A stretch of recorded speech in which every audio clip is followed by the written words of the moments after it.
സ്ത്രീവിരുദ്ധ പരാമർശം നടത്തിയെന്നാരോപിച്ച മന്ത്രി എം മണിക്കെതിരെ സമർപ്പിച്ചിരുന്ന ഹർജികൾ ഹൈക്കോടതി തള്ളി. കേസ് നിയമപരമായി നിലനിൽക്കുന്നതല്ല എന്നും കോടതിക്ക് ഇടപെടാൻ പര്യാപ്തമായ വിഷയമല്ലെന്നും ചൂണ്ടിക്കാട്ടിയാണ് കോടതി ഹർജികൾ തള്ളിയത്. മന്ത്രിമാർക്ക് പെരുമാറ്റച്ചട്ടം വേണമെന്ന് മുഖ്യമന്ത്രിയോട് നിർദ്ദേശിക്കാനാവില്ല എന്നും കോടതി വ്യക്തമാക്കി. എം മണിക്കെതിരെ സമർപ്പിക്കപ്പെട്ട 2 ഹർജികൾ ഒരുമിച്ചാണ് ഡിവിഷൻ ബെഞ്ച് പരിഗണിച്ചത്.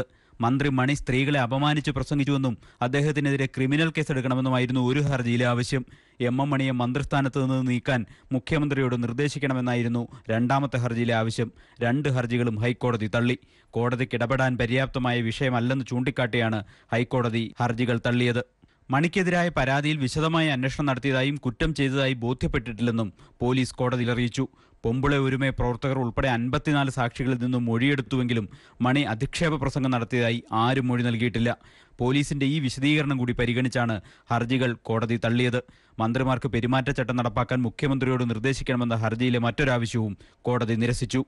News bureau, Kochi.